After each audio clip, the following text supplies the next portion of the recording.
മരിച്ചോ?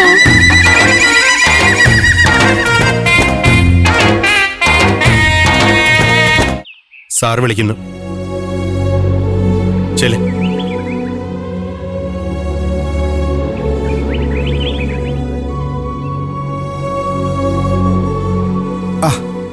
വായിപ്പ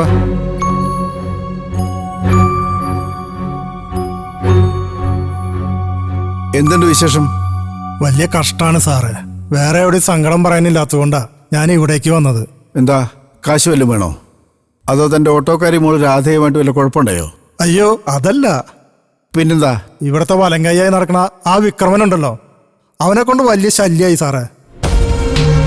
സാറിന്റെ ആളായതുകൊണ്ട് എന്തും ചെയ്യാന്നുള്ള ഭാവന്. താൻ കാര്യം പറയടോ.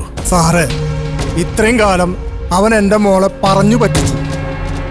അവൻ കല്യാണം കഴിക്കുമെന്ന് വിശ്വസിച്ച് അവന്റെ പെണ്ണായിട്ട് അവള് ജീവിച്ചത്. സാറിനറിയോ, അവളുടെ ഓട്ടോറിക്ഷയ്ക്ക് വരെ അവന്റെ പേര് അവളിട്ടത്.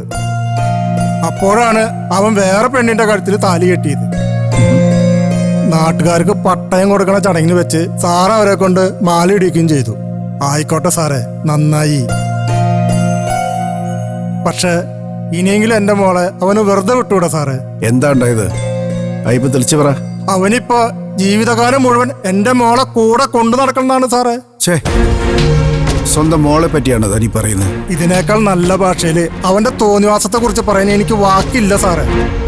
വരുന്ന കല്യാണങ്ങളൊക്കെ അവൻ മുടക്കാണ് സാറേ.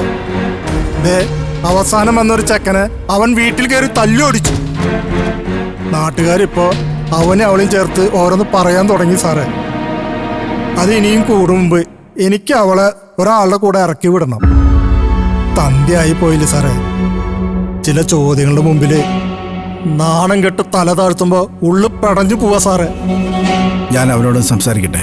അത് പോരാ സാറേ, ഇനി അവൻ എന്റെ വീട്ടിൽ കയറരുത്. അത് സാറ് നോക്കണം. അയ്യപ്പോ നമുക്ക് തീരുമാനം ഉണ്ടാക്കാം. അത് മതി സാറേ, വളരെ നന്ദി.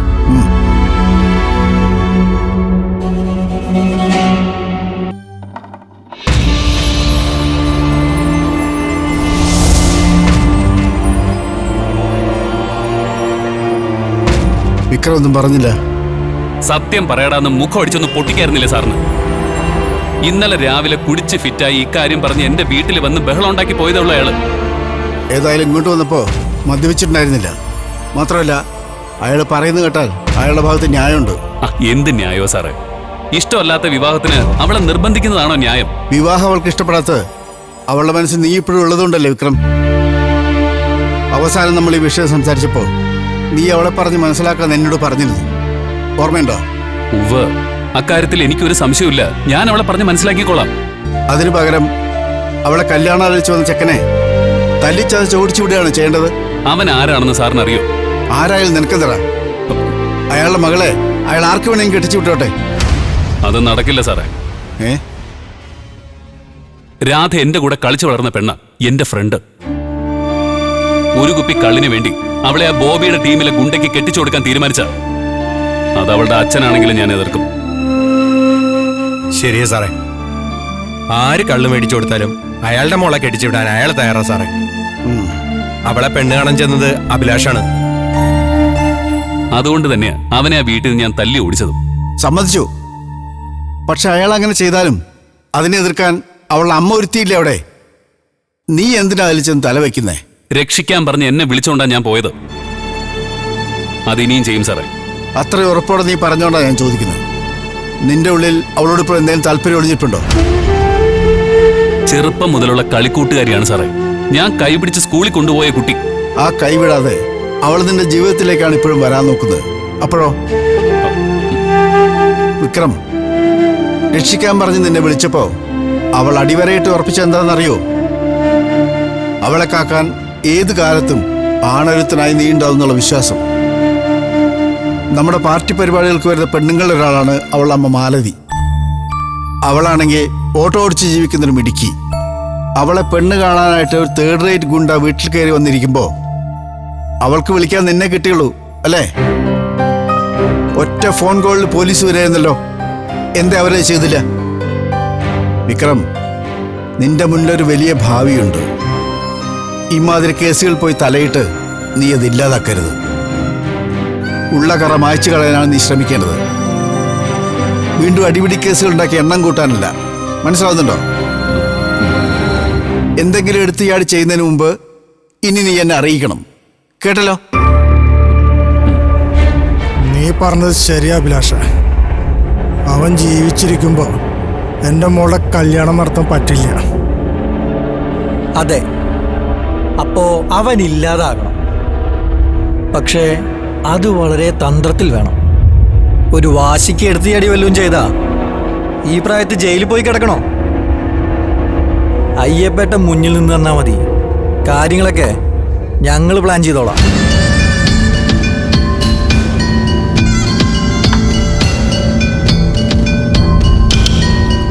അപ്പോ ആ തീരുമാനം ഉറപ്പിക്കാൻ ഇതും കൂടി അങ്ങ് അടിക്കും.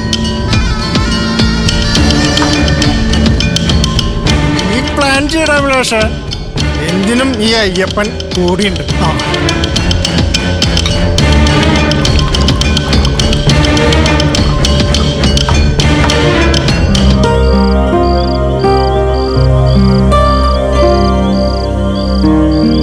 നീ എന്താ മോളെ നോക്കി നിൽക്കുന്നേ? അച്ഛൻ വന്നില്ലല്ലോ അമ്മേ. അങ്ങേര് വല്ലോടത്തും കുടിച്ചു വീണ് കിടപ്പുണ്ടാവും. നീ ഇങ്ങോട്ട് പോരു കൊച്ചേ. എത്ര കുടിച്ചാലും വരണ്ട നേരം കഴിഞ്ഞല്ലോ, അതുകൊണ്ടാ. എന്നാ പിന്നെ നിനക്ക് ഏതാണ്ട് സമയം നോക്കി ആ ബാറിലേക്ക് ചെല്ലായിരുന്നില്ലേ? അവിടുന്ന് കൂട്ടിക്കൊണ്ടുവരായിരുന്നല്ലോ. അതല്ല അമ്മേ, ആ അഭിലാഷിന്റെ കൂടെ അച്ഛനിപ്പോ ഏത് നേരവും. അത് അത്ര നല്ല കൂട്ടല്ലെന്നേ അച്ഛനോട് എത്ര പറഞ്ഞാലും മനസ്സിലാവത്തുമില്ല. പറഞ്ഞാൽ അറിയാത്തവര് കൊണ്ടറിയും. എന്തെങ്കിലും കുഴപ്പത്തിൽ ചെന്ന് ചാടിയ അത് നമ്മൾ തന്നെ നേരിടണ്ടേ അമ്മേ? മാറണം. എത്ര കാലായിട്ട് ഇത് സഹിക്കാൻ തുടങ്ങിയിട്ട്. എന്നാ അതിനൊരു അവസാനം ഉണ്ടാവുക? വല്ല ഡി അഡിക്ഷൻ സെന്ററിലും കൊണ്ടാക്കാന്ന് വെച്ചാ അങ്ങേര് അതിനും സമ്മതിക്കില്ല. നമ്മൾ ശ്രമിക്കാഞ്ഞിട്ടാണോ? ഒരിക്കലും ധ്യാനത്തിന് വരെ നമ്മൾ പറഞ്ഞയച്ചതല്ലേ. പാറേപ്പള്ളിയിലെ ധ്യാനം കൂടിയാലും അങ്ങേര് നന്നാവൂന്ന് എനിക്ക് തോന്നുന്നില്ല. ഒടേതമ്പരെ മുട്ടിപ്പായി വിചാരിച്ചാ പോലും അങ്ങേര് ഒരിക്കലും മാറാൻ പോണില്ല. ആ ഹലോ. ഹലോ, അയ്യപ്പേട്ടൻ്റെ വീടല്ലേ? അതെ, അയ്യപ്പന്റെ മകള് രാധയാണ്. കുട്ടിക്കൊന്ന് വന്ന് അയ്യപ്പേട്ടൻ്റെ വീട്ടിൽ എടുത്തോണ്ട് പോകാൻ പറ്റുമോ? നിങ്ങൾ എവിടുന്നാ വിളിക്കുന്നേ? ഇത് ബാറിന്നാ. സെൻട്രിൽ നിന്ന് പനച്ചിക്കര പള്ളി റോഡ് വഴി വന്ന നേരെ കാണാം. അവിടെ ഏത് ബാറാ? സേവിയസ്. ശരി, ഞാൻ വരാം. ശരി.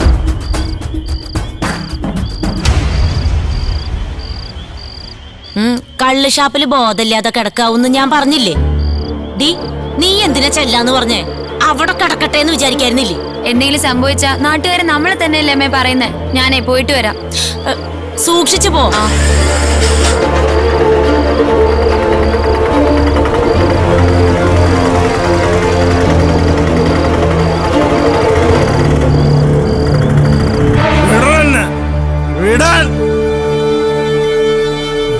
നിന്റെ മോളെ ഇവിടെ കൂട്ടിക്കൊണ്ടുവരുന്നത് ഈ പരിപാടി നടപ്പിലാക്കാനാ.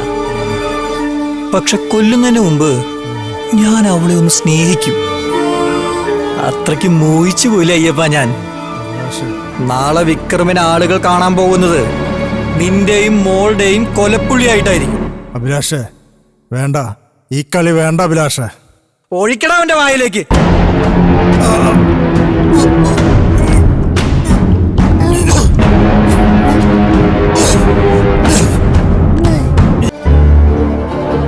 അച്ഛാ.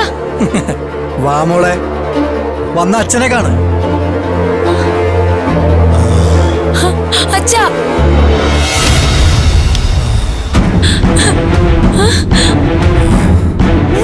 വീട് വീടാൻ എന്റെ കൈ വീട്.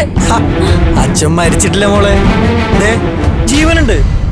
നീയൊന്ന് സമാധാനപ്പെട്. എന്നെ വിടാൻ. വീട്ടിൽ വെച്ച് നീയും നിന്റെ അമ്മയും കൂടി എന്നെ ഒന്ന് ആക്കി വിട്ടു.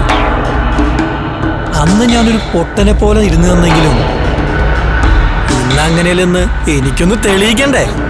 വീട്. മോള് വാ, നമുക്ക് രണ്ടാൾക്കും അപ്പുറത്തെ മുറി പോയി കുറച്ച് പ്രൈവറ്റായി സംസാരിക്കാം. ദേ, ആരെങ്കിലും ശല്യപ്പെടുത്താൻ വന്നാണ്ടല്ലോ. വിടാ. വീടിയടാ അവിടെ.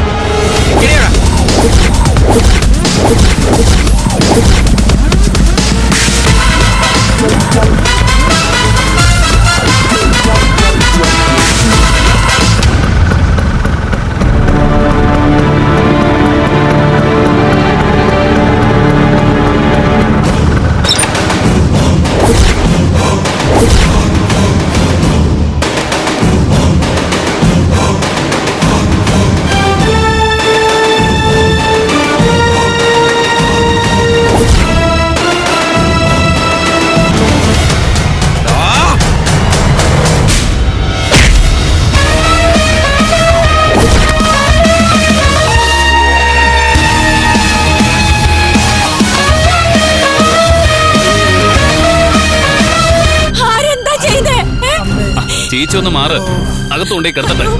നാക്കിന്റെ തുമ്പത്ത് ഗുളികം കയറിയപ്പോ എന്തൊക്കെയോ പറഞ്ഞു എന്നല്ലാതെ അയ്യോ ഒന്നും പറ്റി കാണണമെന്ന് വിചാരിച്ചിട്ടല്ല. എന്താ മോളെ സംഭവിച്ചേ? എന്താണ്? അയ്യപ്പെട്ട അയ്യോ എന്റെ ദൈവമേ, ആരെന്താ ചെയ്തേ? എന്താ ഉണ്ടായത്? അന്ന് രാധയ്ക്ക് കല്യാണം ആലോചിക്കാൻ അയ്യപ്പെട്ട കൂട്ടിക്കൊണ്ട് വന്നില്ലേ, അവൻ തന്നെ. അയ്യോ എടാ മഹാഭാവി, അയ്യോ എനിക്ക് ഒരുപാട് പറ്റുമോ അയ്യപ്പേട്ട? ഇല്ല അമ്മേ, അപ്പോഴേക്കും വിക്രമേട്ടൻ വന്ന് രക്ഷിച്ചു. അവര് നിർബന്ധിച്ച് കുറെ കുടിപ്പിച്ചിട്ടുണ്ട്. ആദ്യം ബോധം ഒന്ന് തെളിയട്ടെ. നാളെ രാവിലെ തന്നെ അത് പോലീസിൽ അറിയിക്കണം മോനെ. ഇനി അയാള് വല്ല പൊല്ലാപ്പായിട്ട് വന്ന ഞങ്ങൾ രണ്ട് പെണ്ണുങ്ങൾ മാത്രമുള്ള വീടല്ലേ ഇത്? എന്തായാലും എഴുന്നേക്കട്ടെ, നമുക്ക് ആലോചിക്കാം. ശരി, ഞാൻ ഇറങ്ങട്ടെ. അയ്യപ്പേട്ട, അയ്യോ അയ്യപ്പേട്ട.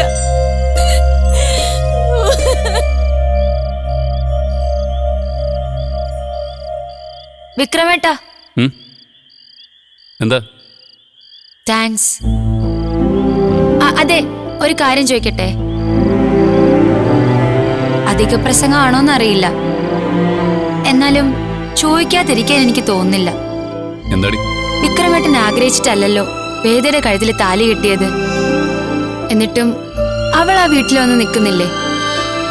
ഞാൻ അങ്ങനെ കയറി വരാനോ അധികാരം കാണിക്കാനോ ഒന്നിനും മെനക്കെടില്ല. എനിക്ക് മനസ്സിലായില്ല. ഏതെങ്കിലും അമ്പലത്തിൽ വെച്ച് എനിക്കൊരു മിന്നു കെട്ടിത്തരാമോ? എന്തിന്? അതെനിക്കൊരു ബലമാണ് വിക്രമേട്ട. പലതരം ലക്ഷ്യങ്ങളുമായിട്ട് കല്യാണം എന്ന പേരില് ആളുകൾ വന്ന് നിൽക്കുമ്പോ അവരുടെ മുമ്പില് ചങ്കുറപ്പോടെ നിൽക്കാനുള്ളൊരു ബലം. അനാവശ്യം പറയാനും കാണിക്കാനും വരുന്ന ആണിന്റെ മുന്നിൽ ധൈര്യത്തോടെ നിൽക്കാനും, മുഖത്ത് നോക്കി 4 വാക്ക് പറയാനും, വേണമെങ്കിൽ മുഖം അടച്ചൊന്ന് കൊടുക്കാനും. കഴുത്തിൽ ആരോ കെട്ടിയ താലിയുടെ ബലം വേണമെന്നുള്ളൊരു തോന്നലുണ്ടല്ലോ, അതാണ് ആദ്യം മാറേണ്ടത്. പക്ഷെ ഏത് സാഹചര്യത്തിൽ ജനിച്ചു വളർന്നാലും എത്ര വിദ്യാഭ്യാസം നേടിയാലും ഈ കാര്യത്തോടെടുക്കുമ്പോ ഭൂരിഭാഗം പെണ്ണുങ്ങളും ഇതുപോലെയാ. വിക്രമേട്ടന്റെ ഭാര്യയായിട്ട് അംഗീകരിക്കണമെന്ന് ഞാൻ പറഞ്ഞില്ലല്ലോ. എനിക്കൊരു സേഫ്റ്റി ഫീൽ ചെയ്യുന്നതിനും എന്റെ മനസ്സമാധാനത്തിനും വേണ്ടിയാണ് ഞാനത് ആവശ്യപ്പെട്ടത്. എന്നിട്ടെന്താ നിനക്കത് സ്വയം എടുത്ത് കഴുത്ത് കെട്ടാൻ തോന്നാത്തത്? വിക്രമേട്ടൻ താലിയിലും ചരടിലും ഒന്നും വലിയ വില കാണുന്നില്ലല്ലോ, പിന്നെ കെട്ടിയാലെന്താ? അത് ശരിയാ, ഞാനിപ്പോഴും അതിൽ വലിയ വിലയൊന്നും കാണുന്നില്ല. പക്ഷേ ഭൂരിഭാഗം പെണ്ണുങ്ങളും അങ്ങനെയല്ലെന്ന് എനിക്ക് ഒരു തവണ കൊണ്ട് തന്നെ മനസ്സിലായി.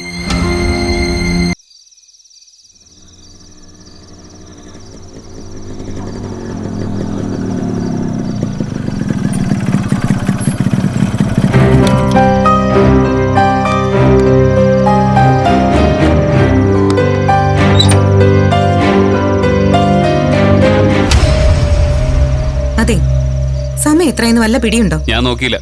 എന്നാ ഞാൻ പറയാം, 12 മണി കഴിഞ്ഞു. അതിന് ഞാൻ എന്റെ വീട്ടിലേക്ക് എപ്പ കയറി വരണമെന്ന് നീയാണോ തീരുമാനിക്കുന്നത്?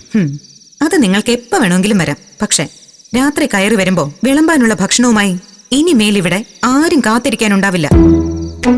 അതിന് നിന്നോട് ആരാടി കുരിപ്പെ കാത്തിരിക്കാൻ പറഞ്ഞത്? എന്നെ കാത്തിരിക്കാനേ എന്റെ അമ്മയുണ്ട്. അമ്മേ, അമ്മേ. അതെ, അമ്മ എപ്പോഴാ ഉറങ്ങി. ഇനി വിളിക്കാൻ നിൽക്കണ്ട. ഉറങ്ങിയോ? ഞാൻ വരാതെയോ? അമ്മയ്ക്ക് പ്രായമായി, ഷുഗറും BP ഒക്കെ ഉള്ള ആളാ. ഒരു ദിവസം എത്രമാത്രം ഗുളികളാ കഴിക്കുന്നെന്നറിയോ? അങ്ങനെയുള്ള ആളോട് രാത്രി മുഴുവൻ ഉണർന്നിരുന്ന് കാത്തിരിക്കാൻ പറയാൻ നാണമില്ലേ നിങ്ങൾക്ക്?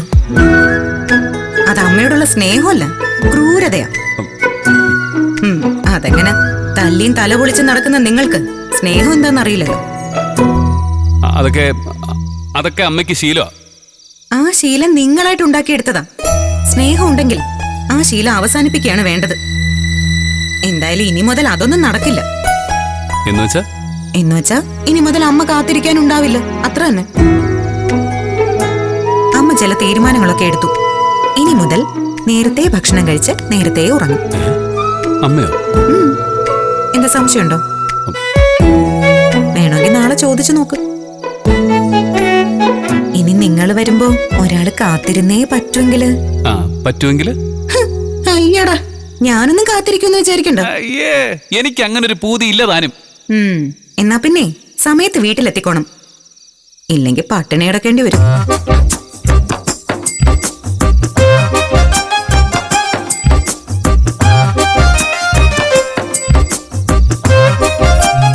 ആ, ഷർട്ടിന്റെ പോക്കറ്റൊക്കെ കീറിയിട്ടുണ്ടല്ലോ. ചെളിയും പറ്റിയിട്ടുണ്ട്. എവിടെയാ തല്ലുണ്ടാക്കാൻ പോയത്? നിന്റെ എന്തൊക്കെ ചോദ്യത്തിന് ഞാൻ ഉത്തരം തരണം? മനുഷ്യൻ വിശന്ന് കയറി വരുമ്പോ അവളുടെ ഒരു... എന്നാ പിന്നെ ആദ്യം അതങ്ങ് പറഞ്ഞാ പോരെ. പോയി കുടിച്ചു വന്നോളൂ, ഭക്ഷണം ഞാൻ വിളമ്പി വെച്ചോളാം. ഓഹോ, അതും നിന്റെ കൽപ്പനയാണോ? നാട്ടുകാരായിട്ട് അടിയും തല്ലും ഒക്കെ കഴിഞ്ഞു വന്നതല്ലേ, ഒന്ന് വൃത്തിയായിട്ട് വന്നിട്ട് കഴിച്ചോട്ടെ എന്ന് കരുതി. എനിക്കൊരു കാപ്പി വരൂ. നല്ല പദവേണ. Hi father. ഈശോ ജോൺ സാക്കറി. അച്ഛനെ ഇവിടെ കണ്ടിട്ടില്ലല്ലോ. നാളെ വർഷയെ കൂട്ടിക്കൊണ്ടുവരാൻ നല്ല ദിവസമാണ് അത്രേ. ഞാനിന്നൊരു ജോത്സ്യനെ കണ്ടിരുന്നു. നാളെ കഴിഞ്ഞ പിന്നെ മീനത്തിലേ പറ്റൂ. അപ്പോഴേക്കും അവളുടെ സമയം ഏതാണ്ടാവും. അമ്മയെ അവിടുത്തെ മുത്തശ്ശിയെ പോലെ ഇതിനൊക്കെ നേരവും കാലവും നോക്കാൻ തുടങ്ങിയോ? നമ്മുടെയൊക്കെ സൗകര്യം നോക്കിയിട്ട് വർഷം ഇങ്ങോട്ട് കൂട്ടിക്കൊണ്ട് വന്നാ പോരെ? അത് പോരാ. നിനക്കറിയാലോ ആ സാവിത്രി അമ്മയുടെ കാര്യം.